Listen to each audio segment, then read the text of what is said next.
Hello, and welcome to the Innovative Mindset Podcast. My name is Isolde Trachtenberg. I am your host, and I'm thrilled that you're here. Today, I'm going to talk about the importance of a daily creative practice, but also, and in addition to, the importance of taking concentrated time to do creative retreats is the best way I can say it. First of all, if you're listening to this on the day this episode comes out, it is November 1st, and it is the first day of NaNoWriMo 2021.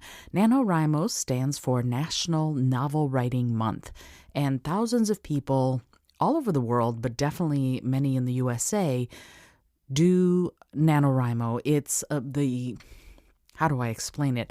You basically dedicate yourself to writing a novel through the month of November, and you win, quote unquote, by going for 50,000 words. And there's a way to enter how many words you've written, and there are lots of people that are doing it at the same time as you, and you can buddy up, and there are all sorts of sort of helpful tips and tricks along the way. And so the importance of NaNoWriMo, of course, is that you need to dedicate yourself to something like 1,667 words written a day. And that, of course, means that you have to take time every day through the month of November in order to win, to do it. You might write 3,000 words one day, you might write only 500 words the next day, but the point is, every single day you're going to have to take time to write the words that you're supposed to write.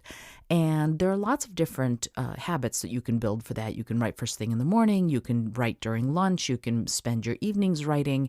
The important point of this, of course, is that you should do it every day. Otherwise, you quickly fall behind, and then you're trying to catch up on weekends. And instead of just having to write your 1,600 and some odd words every Saturday and Sunday, you end up with like 10,000 words. And that is a lot of words to write in a very short amount of time. So just like yoga and any other practice, it's better to write every day. It's better to do your creative practice every day. If you're a dancer, it's better to dance every day. I know for example, weightlifting, you do need to give yourself rest days. So you might lift, but then rest the next day or something like that.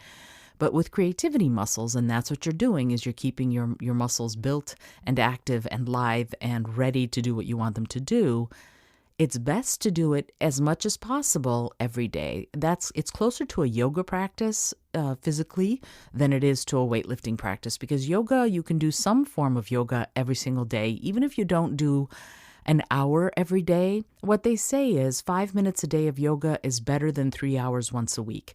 It's just a way of keeping your body, your mind, your spirit strong and balanced and flexible, so that when you are ready to do yoga, you are ready to do yoga, if you see what I mean. And the same thing goes for your creative practice. If you're a singer, or if you're an instrumentalist, if you're a sculptor, if you're an actor, it's more beneficial to you and to your talent and to building your skill if you do it every single day. So setting 5 minutes aside will be infinitely better for you than trying to write 2 hours once a week. And that's what I'm going to encourage you to do, is if you can eke out time, take a 25-minute lunch instead of a half-hour lunch, and spend 5 minutes even on your creative practice, that will be infinitely more helpful to you than if you go, on Saturday afternoon, I'm going to spend 3 hours. I promise you, you will make more progress, you will improve, you will build your skills much better and much faster if you do even a short amount of time every single day than if you do it 3 hours once a week. And now I'm about to turn all of that on its head and say the following. One of the things that I love to do is writing retreats. Actually, I should say they're creativity retreats. And one of the things that I used to do with my husband, Rich, who, if you've listened to the show, you know that he's a clown and a performing artist and a visual artist, and he's amazing. And he and I and another friend of ours, Michael Doherty, used to do this thing where we used to we would rent a house, and we would time it so that we were going at a time nobody wants to go. And that was the week between Christmas and New Year's. We would take through the 3 days when nobody ever wanted that place, so it was at a discount. And we would take 4 days, 3 nights, at this house in West Virginia, and we would rent the whole house out, which was not that expensive, and we would do nothing but creative work for that time. So I would wake up in the morning and, well, I admit I would do my yoga because I've been doing yoga daily for the better part of 25 years now. And I would go sit in the hot tub because there was a hot tub.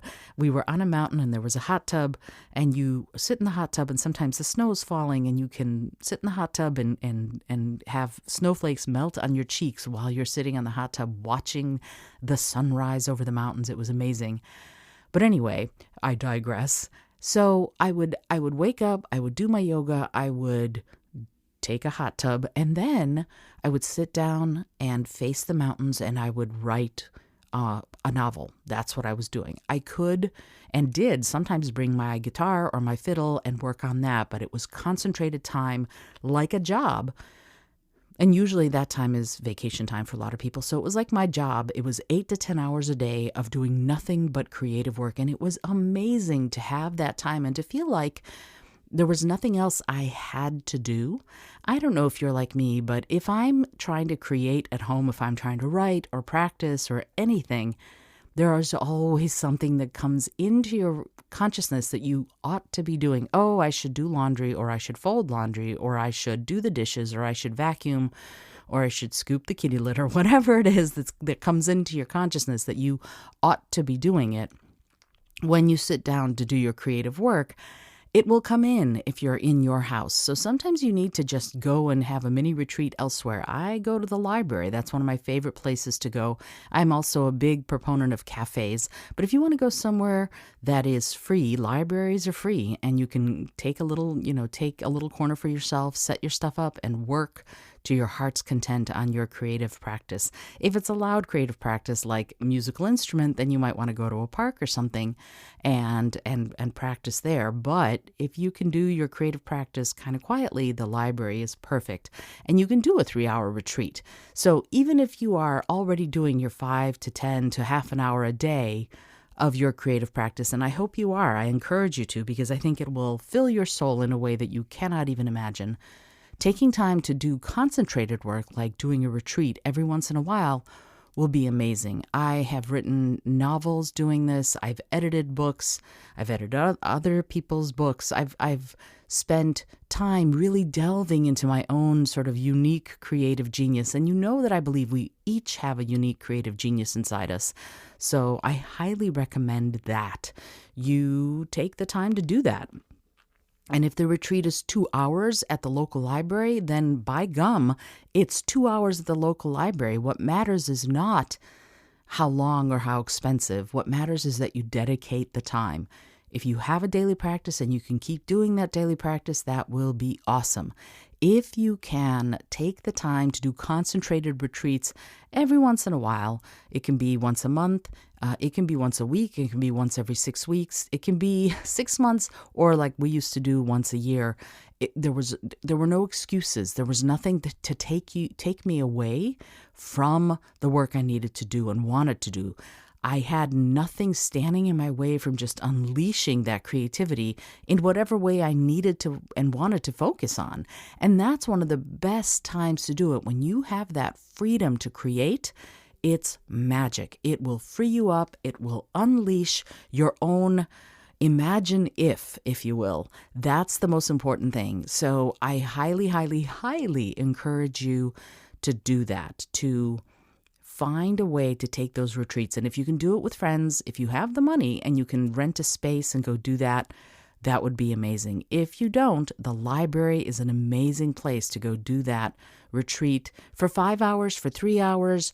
Nothing will stand in your way from taking the time to honor your creative muse and to follow that creative muse in a way that will feel productive and full of possibility.